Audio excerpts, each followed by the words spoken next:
नमस्कार प्यारे छात्रों, आप सभी का हार्दिक स्वागत है पीटीज आईएएस एकेडमी की प्रस्तुति करंट अफेयर्स और एडिटोरियल एनालिसिस में। आज हम आ गए हैं 29 जून के हमारे 14th एडिटोरियल एनालिसिस पर। सभी का बहुत बहुत स्वागत है। तुरंत आज एसएनटी क्रैकर कॉम्बो और इकोनॉमी क्रैकर और क्रैकर कॉम्बो में एनरोल कर लीजिए। कुछ ही दिन बचे हैं, 6 जुलाई और 8 जुलाई से मेरे ये बहुत शानदार कोर्सेज शुरू हो जाएंगे। आप इन्हें बिल्कुल मिस नहीं करना चाहेंगे। I hope to see you speaking the language of SNT with confidence and करके दिखाएंगे। हमारी ये सीरीज जो है प्यारे साथियों, आप ही के लिए बनी है। जितने भी सीरियस सिविल सर्विसेज के एस्पायरेंट्स हैं, वो फिर यूपीएससी हो या स्टेट पीएससी हो, आप कॉम्प्लेक्स कॉन्सेप्ट्स को आसानी से समझना चाहते हैं और इसीलिए आप ये सीरीज देखते हैं। देखते रहिएगा, हम आपके लिए ये सीरीज लाते रहेंगे। आज जो 4 एडिटोरियल्स हम कवर कर रहे हैं हिंदू अखबार के, वो ये 4 हैं। उम्मीद करूंगा कि ये आपको एग्जाम के लिए रेलेवेंट लगेंगे और आपका बहुत फायदा होगा। शुरू करते हैं। आज का हमारा पहला एडिटोरियल, सेशन नंबर है 14, एनालिसिस है पहला, ट्विटर वर्सेस रविशंकर प्रसाद। ये आपको काम आएगा प्रीलिम्स में, जीएस2 में और एसए में। भारत के सूचना प्रौद्योगिकी मंत्री श्रीमान रविशंकर प्रसाद जी ट्विटर से बहुत भारी खफा हो गए। ट्विटर एक अमेरिका की एमएनसी है, सोशल मीडिया जायंट है, क्योंकि ट्विटर ने उनके अकाउंट को अस्थायी रूप से ब्लॉक कर दिया। ट्विटर का जो सॉफ्टवेयर होता है वो ये काम करते रहता है।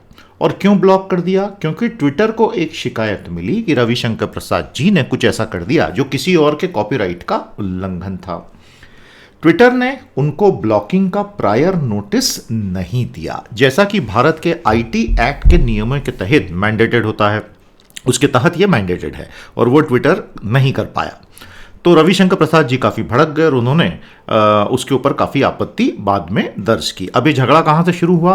प्रसाद ने पहले ये ट्वीट किया था, माँ तुझे सलाम जो गाना है, जो आप जानते ही हैं AR रहमान का, वो DMCA digital millennium copyright act, जो अमेरिका का एक कानून है, DMCA के तहत एक वायलेशन था। क्योंकि रविशंकर प्रसाद जी के पास भी उसका कॉपीराइट नहीं है, ट्विटर के पास भी उसका कॉपीराइट नहीं है, और ये आपत्ति उठाई international federation of phonographic industry UK ने। शशि थरूर जो कि चेयरमैन हैं संसद की स्थायी समिति सूचना प्रौद्योगिकी के, स्टैंडिंग कमेटी ऑन आईटी के, उन्होंने कहा कि ट्विटर ने जो रविशंकर प्रसाद के अकाउंट को ही लॉक कर दिया वो गलत था और केवल उस वीडियो को लॉक कर सकता था। लेकिन प्रसाद साहब जहां थोड़े से ओवरबोर्ड चले गए, ज्यादा नाराज हो गए, उन्होंने इस मुद्दे को एक व्यापक मुद्दे के साथ जोड़ दिया। शायद वैसा उन्हें नहीं करना था, ऐसा हिंदू का ये एडिटर कहता है। उन्होंने कहा कि दरअसल ट्विटर हमारे नए आईटी रूल से बहुत ज्यादा नाराज है और इसलिए वो बदला ले रहा है, with in brackets. Twitter actually अपने अलग अलग ज्यूरिसडिक्शंस में दुनिया में जो काम करता है, 150 से ज़्यादा देशों में, उन सभी देशों के कानूनों के बीच में तालमेल बिठाते हुए उसको चलना पड़ता है, और ख़ास तौर पे जहां उसके सबसे ज़्यादा इंटरेस्ट हैं, जैसे अमेरिका। तो यहाँ क्या हुआ, ये जो IFPI है, international federation of phonographic industry, ये यूके का है। उसने नोटिस किसको भेजा? उसने नोटिस जब ट्विटर को भेजा कि भाई अमेरिकी कानून के तहत एक भारतीय यूज़र ने बिना कॉपीराइट के ये गाना ट्वीट कर दिया, ऐसा उन्होंने ट्विटर को इन्फॉर्म किया, तो ट्विटर ने इस अकाउंट को लॉक कर दिया। अब फिलहाल कहानी यह है कि ट्विटर के रिश्ते सरकार से बहुत बिगड़ गए हैं, क्योंकि भूतकाल में भी, पास्ट में भी सरकार ने अनेकों बार बहुत सारे ट्विटर यूजर्स के अकाउंट्स को, उनके ट्वीट्स को टेक डाउन करने की बात की, अकाउंट्स को लॉक करने की बात की। कई बार तो ट्विटर माना, लेकिन अनेकों बार ट्विटर ने कहा कि हमें इनके ट्वीट्स में कुछ भी गलत नहीं है और भारत के संविधान में तो आर्टिकल 19 में पूरी स्वतंत्रता है, तो हम क्यों ब्लॉक करें। तो सरकार बहुत भड़क गई। ट्विटर प्रॉब्लमैटिक कंटेंट को अपने सॉफ्टवेयर के हिसाब से लेबल करता है, लेकिन उसे थोड़ा कॉम्प्रिहेंसिव करना पड़ेगा ताकि बायस के आरोप न लगें। सरकार को इस तरह के शाब्दिक लड़ाइयों में उलझने के बजाय कानून को अपना रास्ता अख्तियार करने देना चाहिए। तो ये था हमारा आज का पहला एडिट। बताइए दोस्तों, इस लड़ाई में क्या सही और गलत की पहचान हो सकती है, और भारत सरकार के नए आईटी रूल्स कितने सही हैं और कितने ओवरबोर्ड हैं? आपकी क्या राय है? कमेंट थ्रेड में जरूर बताइएगा। तो ये हमारा पहला एडिट था। अब हम आ गए दूसरा बड़ा edit, the law of sedition is unconstitutional. काफी बड़ा ये एडिटोरियल है। प्रीलिम्स, GS1, GS2, ऐसे में आपके काम आएगा। GS1 इसलिए क्योंकि इसमें ऐतिहासिक संदर्भ बहुत सारे हैं, इसलिए। केदारनाथ सिंह मामला जो हुआ था 1962 का सेडिशन वाला मामला, उसमें सुप्रीम कोर्ट ने केदारनाथ सिंह को तो बरी कर दिया था, लेकिन सुप्रीम कोर्ट ने देशद्रोह यानी सिडिशन, जो कि इंडियन पीनल कोड की धारा 124A में परिभाषित है, उस कानून को रद्द नहीं किया था। उस कानून को संवैधानिक दायरे के तहत बताया था। हमारे ऑथर यहां कह रहे हैं कि ये काम, ऑथर जो हैं आचार्य साहब, ये लोकसभा के पूर्व सेक्रेटरी रहे हैं, तो काफ़ी बड़ी हस्ती रहे हैं और इन्हें एग्जैक्टली कानून की समझ बहुत अच्छी है। उन्होंने, सुप्रीम कोर्ट ने जब कॉन्स्टिट्यूशनल वैलिडिटी अपहोल्ड की थी, तो उस समय सुप्रीम कोर्ट इस कानून को रद्द भी कर सकता था, लेकिन सुप्रीम कोर्ट ने रद्द नहीं किया। लेकिन सुप्रीम कोर्ट ने ये कहा, ये पूरा का पूरा एडिट जो है ना, ये आपको कानून की बारीकियां सिखाएगा, क्लैरिफाई किया था कि केवल 1962 के केदारनाथ सिंह मामले में केवल वही राइटिंग्स और वही स्पीचेस जो लोगों को भड़का दें हथियार उठाने के लिए, हिंसा करने के लिए, केवल उन्हीं को सिडिशन मानेंगे, किसी और चीज को सिडिशन नहीं मान सकते। विनोद दुआ मामले 2021 में इसी संदर्भ का इस्तेमाल करते हुए दुआ जी को छुट्टी हो गई, भैया कि तुम कोर्ट से मुक्त हो जाओ और जाके अपने वीडियो बनाना शुरू कर दो। ये तो नहीं बोला कोर्ट ने, ये मैं बोल रहा हूं, बट देयर बाय रीअफर्मिंग सिडिशंस कॉन्स्टिट्यूशनैलिटी। हुआ यह है कि 1962 के केदारनाथ सिंह मामले ने देशद्रोह एक संवैधानिक रूप से मान्य अपराध होगा यह स्थापित कर दिया, जबकि सुप्रीम कोर्ट चाहता तो इसको खत्म करता, क्योंकि ये सारे कानून अंग्रेजों के बनाए हुए हैं भारतीयों की आवाज को दबाने के लिए। एक स्वतंत्र भारत में इसकी आवश्यकता नहीं है, ऐसा इस हस्ती का कहना है। जो आईपीसी का सेक्शन 124A है, वो क्या कहता है? देशद्रोह वाले कार्यक्रम क्या क्या हो सकते हैं भैया? Spoken words, written words, science और विजिबल रिप्रेजेंटेशंस। 4 चीजें अंग्रेजों ने इस कानून में लिखी थी। कोर ऑफ द क्राइम, देशद्रोह का जो अपराध है उसका जो मूल अंतर्भाग होता है, समवन क्रिएट्स हेट और कंटेम्प्ट फॉर द गवर्नमेंट, और इसी को कहते हैं एक्साइटिंग डिसअफेक्शन। और ये जो शब्द है डिसअफेक्शन, उसको कैसे डिफाइन किया गया है? Disloyalty and feelings of enmity, कि भैया लोगों को बोलो वफादारी खत्म कर दो और शत्रुता की भावना पाल लो। और सेकेंड और थर्ड जो है इसके अंदर, commenting on government policies and actions while exciting disaffection towards government, सरकार की नीतियों पे, सरकार की गतिविधियों पे, सरकार की कार्यवाहियों पे टिप्पणी करते हुए लोगों के मन में सरकार के प्रति डिसअफेक्शन ठूंस देना। तो अगर किसी ने लिखा ये सरकार तो बहुत अच्छी है लेकिन इसकी वैक्सीनेशन की पॉलिसी बहुत खराब है, तो क्या यह सिडिशन माना जाएगा? टेक्निकली ये सिडिशन इसलिए नहीं माना जाएगा क्योंकि इसमें तो सरकार की तारीफ भी थी। लेकिन अगर किसी ने बोला सरकार की वैक्सीनेशन नीति बहुत ही खराब है, सरकार की डीमोनेटाइजेशन नीति बहुत खराब थी, तो वो सिडिशन है। और इनफैक्ट भारत में पिछले कुछ सालों में जितने केसेस हुए हैं वो सारे इसी प्रकार के हैं। Governments over the years have simply ignored the एससीज कॉशन। देखिए 1962 के केदारनाथ सिंह मामले में उच्चतम न्यायालय ने जो सावधानी बरतने को सरकारों को बोला था कि तुम सिडिशन ऐसे ही मत लगा देना, केवल तभी लगाना जब हिंसा भड़कने की आशंका हो या हिंसा एक्चुअली भड़क चुकी हो।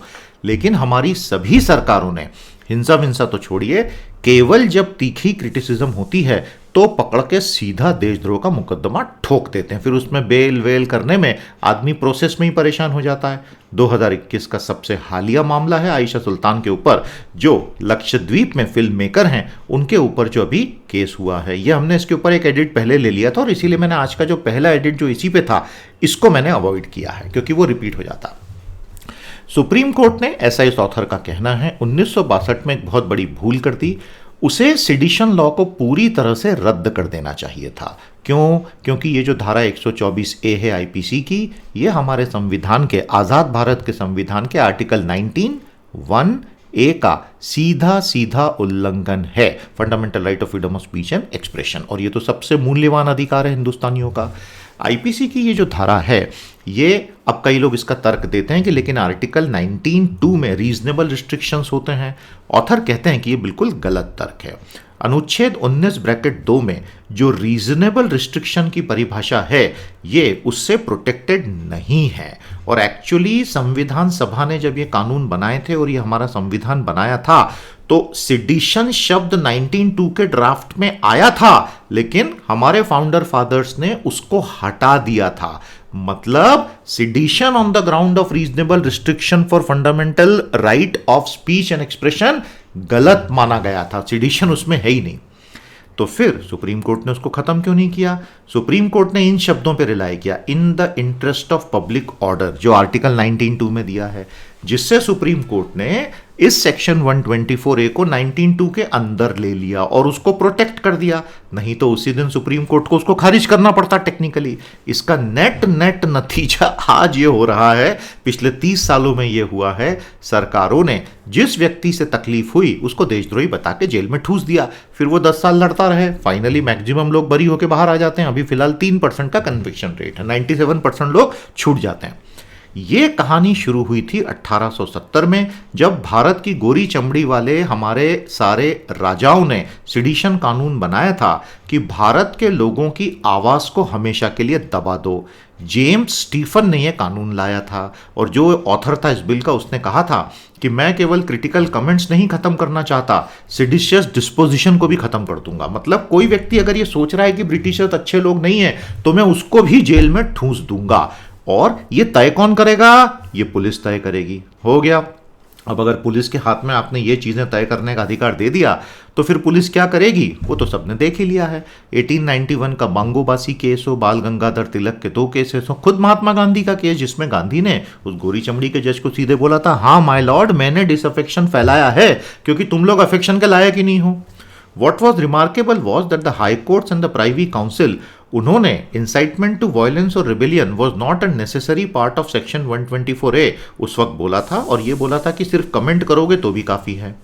भारत के सुप्रीम कोर्ट ने 1962 में इस दुविधा से रूबरू हुआ था। हमारा सुप्रीम कोर्ट पहले का जुडिशियल रिकॉर्ड ये कहता था कि केवल कमेंट भी करोगे तो भी सिडिशन होगा, लेकिन अगर ऐसा होता तो फिर सेक्शन 124A तो पूरी तरह आर्टिकल 19 का ही उल्लंघन कर रहा है, तो सेक्शन 124A को खत्म करना पड़ता। तो इसलिए सुप्रीम कोर्ट ने 1962 में 1942 के एक case Niharendu Dutta Majumdar versus emperor का सहारा लिया, जहां पर फेडरल कोर्ट, यही आगे चल के सुप्रीम कोर्ट के रूप में तब्दील हुआ, ने यह कहा था कि sedition is only when public disorder physically happens.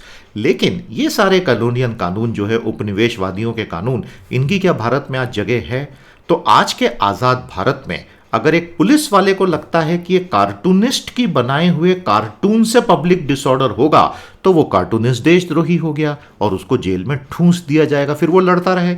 तो डेमोक्रेसी में ये तो लोगों का अधिकार है कि वो सरकार से डिसअफेक्शन दिखा के वोट डाल के सरकार को बदल दें। तो क्या ऐसे सब लोगों को आप जेल में डाल देंगे? सेक्शन 124A हमारे आर्टिकल 19(1)A का उल्लंघन है और ये रीजनेबल रिस्ट्रिक्शन से प्रोटेक्टेड नहीं है। इस सेक्शन को समाप्त करें और इस तरह के कानूनों की भारत में कोई जरूरत नहीं है।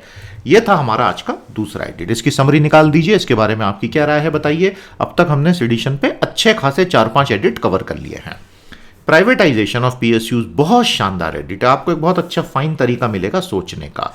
निजीकरण होना चाहिए सरकारी कंपनियों का, लेकिन सोच समझ के। प्रीलिम, GS2, GS3 और ऐसे के लिए। प्यारे साथियों, ऑथर कहते हैं कि 1991 से भारत के आर्थिक सुधारकों ने बार बार ये कोशिश की कि भारत की सरकारी बैंकों का निजीकरण कर दिया जाए, और ये वॉशिंगटन कंसेंसस के एजेंडा से मेल खाता था। तो मुझे कमेंट थ्रेड में बताइए वॉशिंगटन कंसेंसस क्या होता है, मुझे बताइए नियो लिबरलिज्म क्या होता है, नव उदारवाद, उस पर मेरा अलग से भी वीडियो है। आप सारी की सारी प्ले लिस्टें देख रहे हैं ना भैया, ये सारी प्ले लिस्टें आपके लिए है हमारे चैनल की, सारी की सारी अच्छे से देख लो। सारी एग्जाम ओरिएंटेड है, यूपीएससी, स्टेट सिविल सर्विसेज। जिसने ये सब ढंग से किया आपके एग्जाम में मार्क्स बहुत अच्छे आएंगे, ये मेरी आपको गारंटी है। आप बस करो, ढंग से करो और हमें फीडबैक देते रहना कितना फायदा हुआ आपका। समझ में आया? आउटराइट प्राइवेटाइजेशन हम आज तक नहीं कर पाए कि सरकार उठी एक दिन सुबह और बोला मैं इस कंपनी को 100% बेच कर निकल रही हूं। यह हिम्मत आज तक किसी की आई ही नहीं। तो सरकारों ने हमेशा टुकड़ों टुकड़ों में छोटी छोटी हिस्सेदारी मार्केट में बेच दी।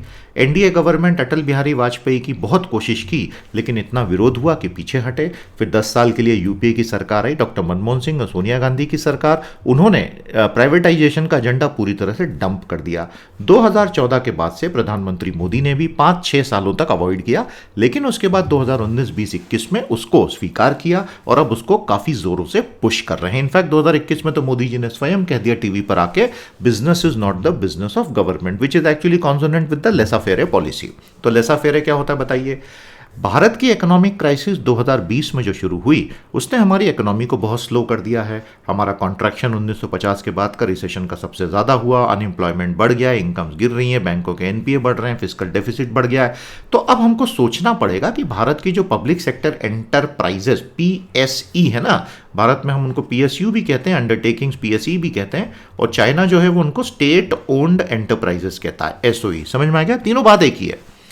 Categories of PSEs. तो ये जो ऑथर हैं ये डीपीआईआईटी के बहुत बड़े पहले अधिकारी रह चुके हैं। तो ये सारे ऑथर्स जो है ना, ये अपने सब्जेक्ट को बहुत अच्छे से समझते हैं, इसलिए इनकी बातों में कुछ ना कुछ दम तो होता है। भारत में 3 कैटेगरीज हैं पीएसईज की। पहली कैटेगरी कौन सी है दादा? वो जो पूरी तरह से बीमार हैं, जिनको ठीक नहीं कर सकते, इनकी प्लांट मशीनरीज खत्म हो चुकी हैं। दूसरे कौन से हैं? जो फाइनेंशियली सिक है लेकिन उनको जिंदा किया जा सकता है। तीसरी कौन सी हैं? अच्छा खासा पैसा कमा रही हैं। अब आते हैं पहले वाली पे, जो सिक और डाइंग हैं। इनमें अब ह्यूमन रिसोर्स भी बहुत कमजोर है, इनको आप रिवाइव नहीं कर पाओगे, इनको बेच दो। लेकिन सरकारें 91 के बाद ऐसा कर नहीं पाई क्योंकि लेबर की पॉलिटिकल पावर ज्यादा थी। वर्तमान सरकार की राजनीतिक ताकत इतनी ज्यादा है कि वो चाहे तो इन्हें बेच सकती है। इनको बेच दो, इनकी लाइन मिनिस्ट्रीज से इनके लिंक सारे के सारे हटा दो, इनको कॉमन होल्डिंग कंपनी में डाल दो, सारे एसेट्स निकाल दो, और जो असली पैसा आप कमाओगे वो इनकी जमीनों से कमाओगे। उस पैसे से लेबर को अच्छा खासा गोल्डन हैंडशेक देके विदा करो, और उस पैसे से बाकी की पब्लिक सेक्टर कंपनियों को मॉडर्नाइज करो। ये आपको करना चाहिए। दूसरा, मिनिस्ट्रीज जो मिसमैनेज कर गई पीएसयूज को, खास तौर पर जहां कंज्यूमर इंडस्ट्रीज इन्वॉल्व थी, ऐसी कंपनियां डूब गई, तो प्राइवेट पार्टनर्स को लाके इनको जिंदा करो। जैसे कि एयर इंडिया हो गया, इंडिया टूरिज्म डेवलपमेंट कॉरपोरेशन हो गया, इनको डेट फ्री करके प्राइवेट लोगों को चलाने को दो। अपना आप दखल बना के रखो, लेकिन डे टू डे ऑपरेशंस में नहीं, और ये कंपनियां जिंदा होकर दौड़ने लगेंगी। तीसरी, जो अच्छा खासा पैसा कमा रही हैं, इनको मत बेचो, वो करो जो चाइनीज ने किया। बहुत प्रैग्मेटिकली चाइना में भी यही सवाल डेंग शाओपिंग के सामने, जियांग जेमिन के सामने, हु जिनताओ के सामने सवाल ये आया था। तो मुझे बताइए, चाइना में अभी तक कौन सी 5 जनरेशंस ऑफ लीडरशिप आई है? 5 के नाम बताओ। उन्होंने अपने मुनाफा कमाने वाली कंपनियों को बेचा नहीं, उन्होंने उनको नर्चर करके चैंपियन बना दिया। पैरेलल में उन्होंने प्राइवेट कंपनियों को भी चैंपियन बनाया। इसका नतीजा यह है कि दुनिया की सबसे बड़ी फॉर्च्यून 500 लिस्ट की 500 कंपनियां, अमेरिका की मैगजीन है फॉर्च्यून 500 की सूची छापती है, उसमें चीन की 124 कंपनियां हैं, उसमें 91 सरकारी कंपनियां हैं, क्योंकि चाइना ने अपनी मुनाफा वाली सरकारी कंपनियों को कभी नहीं बेचा, जो आज भारत करने निकला है। चाइना आज सुपर पावर बनने की दिशा में अग्रसर है, क्योंकि उसने सरकारी कंपनियां जो मुनाफा कमा के देती थी उनको चैंपियन बनाया, पैरेलल में प्राइवेट लोगों को आगे बढ़ाया, उसने मैदान छोड़ा नहीं। भारत को यह गलती नहीं करनी चाहिए। ऐसी प्रॉफिटेबल कंपनियों में सरकारों को धीरे धीरे अपनी थोड़ी थोड़ी हिस्सेदारी बेच के खूब पैसा कमाना चाहिए, लेकिन कंट्रोल नहीं छोड़ना चाहिए। यहां एक बहुत गंभीर ऑब्जर्वेशन है, आप सब लोग ध्यान से समझ लें।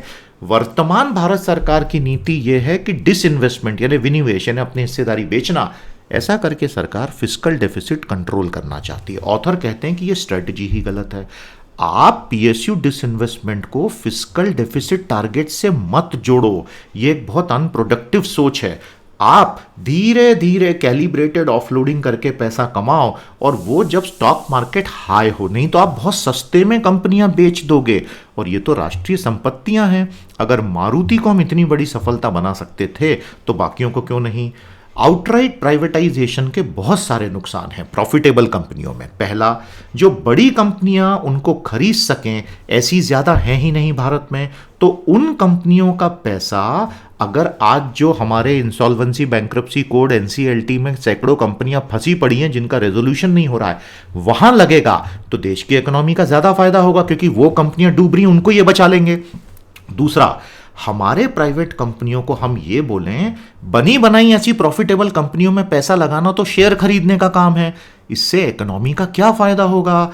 इन प्राइवेट कंपनियों को बोलो कि ब्राउनफील्ड और ग्रीनफील्ड एक्चुअल मैन्युफैक्चरिंग प्रोजेक्ट्स में पैसा लगाओ, उससे भारत का इन्वेस्टमेंट रेट बढ़ेगा। साथियों, मैं आपको एक बात बता दूं, पिछले साल हम जब बोलते हैं भारत का एफडीआई रिकॉर्ड लेवल पर $61 बिलियन के आसपास रहा, उसमें याद रखिएगा मैक्सिमम पैसा कंपनियों के शेयरों के लेन देन में आया था।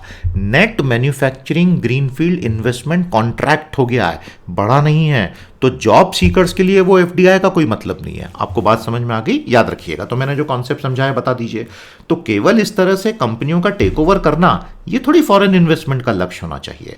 प्राइवेटाइजेशन का एक जो बहुत घातक परिणाम होगा, नौकरियों में आरक्षण की व्यवस्था समाप्त हो जाएगी। भारत में जहां हमारे सारे के सारे डिप्रेस क्लासेस के लिए एससीज हों, एसटीज हों, ओबीसीज हों, जिनको सोशल जस्टिस की बहुत आवश्यकता है, वो पूरी तरह से प्राइवेटाइजेशन से समाप्त होगा, जो अच्छी बात नहीं है। और सरकारों ने इतने सालों में इतना कुछ किया है, तो remember that the government did so much in the previous years only because the banks were government owned. इसका क्या मतलब? अरे भाई, आप जन धन योजना लेकर आए, उसको 1-2 सालों में करोड़ों अकाउंट आपने कैसे खोले? क्योंकि सरकार के सारे बैंक सरकारी थे। अगर सारे बैंक प्राइवेट होते तो क्या आप जन धन योजना ला पाते? डायरेक्ट बेनिफिट ट्रांसफर ला पाते? नहीं कर पाते ना। तो आज उनको बेचो मत। समराइज कीजिएगा इसको, और क्या आप एग्री करते हैं बताइए। बड़ा अच्छा रीजनेबल एनालिसिस था। प्लेलिस्टों को यूज कीजिए दोस्तों। आज का चौथा analysis, India's hard won AIDS battle can't be wasted. काफी लंबे चौड़े एडिट्स हो गए, सेशन लंबा हो गया आज का। प्रीलिम, जीएस2 और एसए। देखिए, भारत ने एड्स की लड़ाई जीत ली थी, लेकिन हम पिछले कुछ सालों में इस लड़ाई को फिर से हारते दिख रहे हैं, और ऐसा नहीं होना चाहिए, ऐसा मैडम का कहना है। Keeping alive the conversations about AIDS, उनका कहना यह है कि पूरे मास मीडिया से एचआईवी एड्स का डिस्कशन ही गायब हो गया, जिसके दुष्परिणाम जमीनी स्तर पर इन्फेक्शन के फैलने में स्पष्ट दिखाई दे रहे हैं।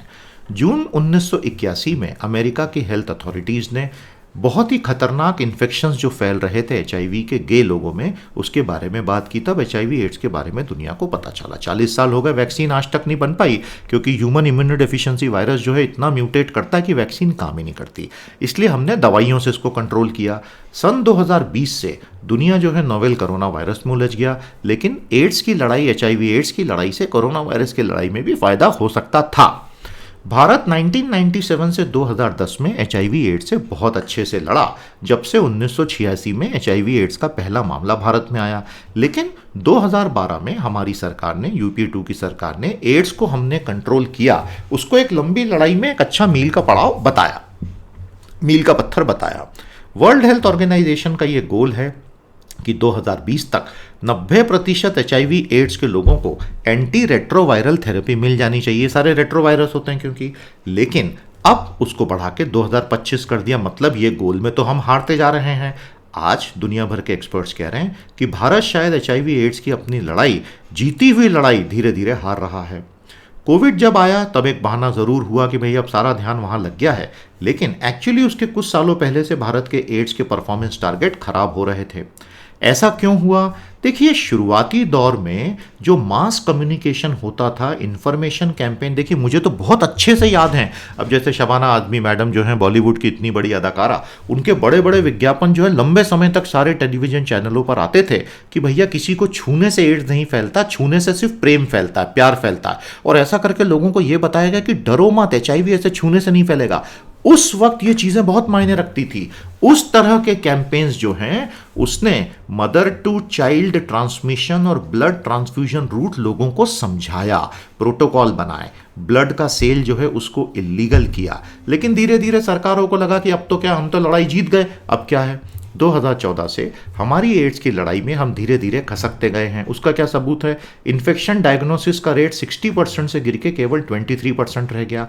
हमारे मरने वालों की दर एचआईवी एड्स से डबल हो गई। नए केसेस 5 गुना बढ़ गए हैं भारत में। हमारा नैको बताता है कि 58,000 एड्स की मौतें हुई 2019 में और 69,000 इन्फेक्शन हुए, और इसमें से 98% हाई रिस्क ग्रुप में। तो ये तो गलत हो रहा है, हाई रिस्क ग्रुप में तो होना ही नहीं चाहिए। तो हाई रिस्क ग्रुप क्यों है? ये जो हम गिरे हैं, क्यों गिरे?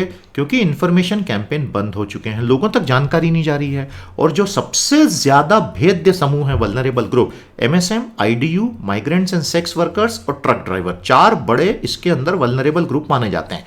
MSM, men having sex with men. IDU, जो ड्रग इंजेक्शन से लेते हैं। माइग्रेंट्स एंड सेक्स वर्कर्स और ट्रक ड्राइवर, इन चारों को टारगेट करते हुए कैंपेन चला करते थे। वो कैंपेन पहले से कमजोर हो गए। अब भारत में जो नए लड़के लड़कियों की पीढ़ियां आई हैं, उनको एड्स की अवेयरनेस कम है। ये नॉट होना चाहिए, एड्स की अवेयरनेस कम है, लेकिन हाथ में इंटरनेट और मोबाइल है, ऑनलाइन डेटिंग के ऐप्स हैं, और वो आपस में मिल रहे हैं and they are hooking up, यानी उनके बीच सेक्सुअल इंटरकोर्स हो रहा है बिना HIV एड्स की पूरी अवेयरनेस के। अरे भाई, तभी तो ये नंबर्स बढ़ रहे हैं। तो कहने का मतलब ये है, लंबी दूरी की सोच रखिए, सभी स्टेक होल्डर्स को इन्वॉल्व कीजिए। हमारा NACP इतना सफल रहा है, नेशनल एड्स कंट्रोल प्रोग्राम, हर स्टेट UT में इसका पूरा नेटवर्क बना हुआ है NACO के सुपरविजन में। उसे एग्रेसिवली यूज कीजिए, 21,000 की वर्कफोर्स को फिर से पुनर्जीवित कीजिए, उनको ताकत दीजिए और एड्स को सरकार के एजेंडा पे लाइए। नहीं तो SDG 2030 का टारगेट की एड्स को खत्म करना है, हम कभी भी अचीव नहीं कर पाएंगे। बहुत शानदार एडिट था, आई होप आपको मजा आया। समराइज कर दीजिए इसको। प्यारे दोस्तों, बहुत बहुत बधाई हो सभी भारतीयों को। अग्नि मिसाइल का छोटा वर्जन अग्नि P मिसाइल आया है, और ये जो अग्नि P मिसाइल आई है इसकी रेंज 1000 से 2000 किलोमीटर होगी। ऑल्दो आप जानते ही हैं कि doctor APJ Abdul Kalam missile man का बनाया हुआ जो integrated guided missile development programme था, उसमें तो हम अग्नि 6 तक चले गए थे। तो मुझे बताइए, ये अग्नि P में P क्या है? P नाइस साइना साहब जो हैं एग्रीकल्चर और फार्मर्स के हितों के बोलने वाले बहुत बड़ी आवाज़ हैं, जर्नलिस्ट हैं। P साइना साहब को one of the 3 recipients of Fukuoka prize 2021 के लिए दिया गया है। तो ये फुकुओका साहब कौन थे, मुझे बताइएगा। और क्या इन्होंने किसी विशेष प्रकार की फार्मिंग के बारे में कुछ बताया था? प्यारे साथियों, अब आज हमने डिसइन्वेस्टमेंट की बात की। हमारे चीफ इकोनॉमिक एडवाइजर, क्या नाम है उनका, वो बोल रहे हैं कि सरकार पूरी तरह श्योर है, विनिवेश 2.25 लाख करोड़ का हम कर देंगे। आज का हमारा ऑथर यही बोला था कि आप विनिवेश को फिस्कल डेफिसिट कम करने के लिए मत करो, वो स्ट्रेटेजी गलत है। लेकिन वही सरकार की स्ट्रेटेजी है। कोविन का ओपन सोर्स जो वर्जन है वो 50 देशों को सरकार देने के लिए तैयार है। तो चलिए बधाई हो, 50 देशों के लोगों को OTP का पूरा आनंद मिलेगा। दिल्ली हाई कोर्ट ने सेंटर की रिस्पांस दी है। अलग अलग अपने जो ऑल्ट न्यूज़ वाले हैं, फैक्ट चेकिंग साइट्स हैं, जितने भी ये वेब मीडिया वाले हैं जो अलग अलग स्टोरीज लिखते हैं, जो डिजिटल IT मीडिया रूल्स के तहत अब आ गए हैं, नए वाले रूल्स के, वो लोग सरकार से जुडिशियल लड़ाई लड़ रहे हैं। आज के लिए इतना ही। हमारे सेशंस के साथ जुड़े रहिएगा। अब हम कल मिलेंगे सेशन 15 में। नमस्ते, जय हिंद। याद रखिएगा, सेशन को लाइक और शेयर करना है, चैनल को सब्सक्राइब करना है, अपने साथियों को भी जोड़ना है।